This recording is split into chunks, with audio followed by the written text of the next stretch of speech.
Let me read to you a passage from the 24th chapter of St. Luke's Gospel. It's the Gospel for Wednesday of the octave of Easter Sunday. St. Luke writes, "That very day, the first day of the week, 2 of Jesus' disciples were going to a village 7 miles from Jerusalem called Emmaus, and they were conversing about all the things that had occurred. And it happened that while they were conversing and debating, Jesus himself drew near and walked with them, but their eyes were prevented from recognizing him. He asked them, 'What are you discussing as you walk along?' They stopped, looking downcast.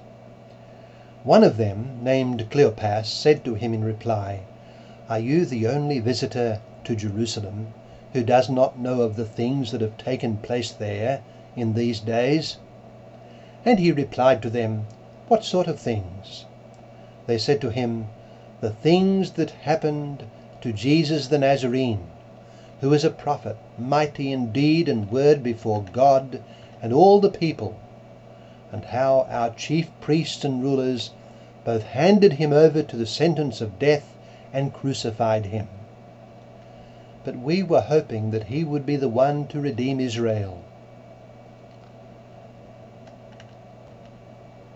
And then, what do we read a little later in that same passage? I'm skipping over a little bit for you. He said to them, 'Oh, how foolish you are! How slow of heart to believe all that the prophets spoke! Was it not necessary that the Christ should suffer these things and enter into his glory?' Then, beginning with Moses and all the prophets, he interpreted to them what referred to him in all the scriptures." That is taken from the 24th chapter of St. Luke. I only read parts of it, but it is the Gospel for Wednesday of the octave of Easter. That's verse 13 to 35. And what does it suggest to us? Well, clearly, one of the ways of arriving at certain knowledge is by faith. Another is by reason, if by reason we mean the various forms of demonstration, such as by deduction or by induction. By faith, we generally mean that we place our trust in the word of another. And if the faith is well placed, it is because the authority of that person is trustworthy. We are continually doing this in life, and society could not possibly function were it not for the legitimacy of faith as a source of certain knowledge. For instance, countless people are continually relying on the diagnosis of qualified medical professionals and submitting to the surgical intervention of specialists in order to deal with life-threatening conditions. They have placed their trust in the knowledge and the word of those they know have the authority to pronounce. And the certain knowledge they have as a result of that would be utterly beyond them were they to rely solely on their own power to reason and to demonstrate the matter by induction and or deduction. Faith has led them to knowledge, and also, as a result of that, to health and even life. Now, if faith is necessary for ordinary living, how much more is it necessary for religion and for the knowledge of things divine? How could the average person ever hope to gain a knowledge of things divine just by a process of personal reasoning without any reliance on authority? Furthermore, inasmuch as great minds profoundly differ on matters religious, this difference alone shows how erroneous the greatest of minds can be if all they do is engage in personal inquiry and demonstration to attain the truth, and do not allow for faith. The point here is that faith is absolutely necessary if we are to get on in life, and most of all if we are to get on in a religious life. A reluctance to believe will lead to nowhere.